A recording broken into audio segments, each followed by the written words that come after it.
আল্লাহ বলেন, হে বনি আদম, তোমরা আমার ইবাদতের জন্য সময় বের করো এবং ইবাদতে মনোযোগী হও।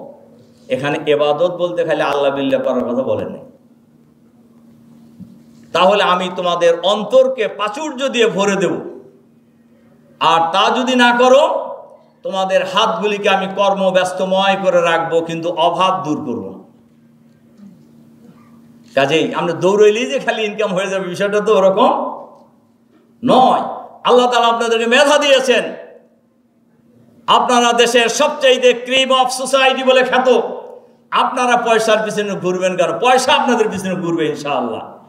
কাজে আগামী দিনে এই জাতিকে নেতৃত্ব দেওয়ার জন্য সবচাইতে মেধাবী লোকের বেশি প্রয়োজন, সবচাইতে সাহসী লোকের বেশি প্রয়োজন, সবচাইতে প্রতিশ্রুতিবদ্ধ লোকের বেশি প্রয়োজন।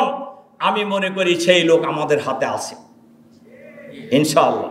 কাজে জাতিকে সে কথাটা ভালো করে জানাইতে হবে, আর জানানোর জন্যই আমরা এই দেওয়াল ভেঙে ফেলতে হবে। আমরা গোটা জাতিকে আমরা এক করে ফেলবো ইনশাআল্লাহ। কাজে আসুন, আল্লাহ তাআলা আমাদেরকে যে পরিবেশ করে দিয়েছেন, আমাদের জন্য যে বাংলাদেশের আকাশ বাতাস মাঠ নগর বন্দর সব এক উন্মুক্ত করে দিয়েছেন, আমরা এই সময়টাকে গনিমত মনে করে কাজে লাগাবো ইনশাআল্লাহ। আল্লাহ তাআলা আমাদেরকে সেই ভূমিকা পালন করার তৌফিক দান করুন, এবং আমরা প্রত্যাশা রাখি আগামী দিনে যদি আবার এই টাইপের সমাবেশ হয়, এর মতো 2টা হল লাগবে ইনশাআল্লাহ। এটা করা যাবে না?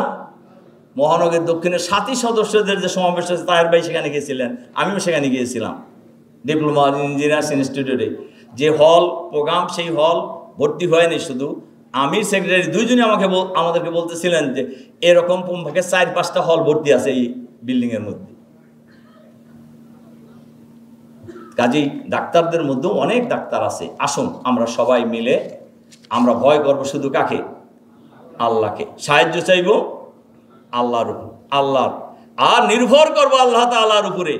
আমার দৃঢ় বিশ্বাস এই দেশের মানুষ আগামী দিনে ইসলামের পক্ষে গণজোয়ার সৃষ্টি করবে ইনশাআল্লাহ। সেই গণজোয়ার সৃষ্টি করার পিছনে চিকিৎসক ভাই বোনেরা আগামী দিনে ঐতিহাসিক ভূমিকা পালন করবেন।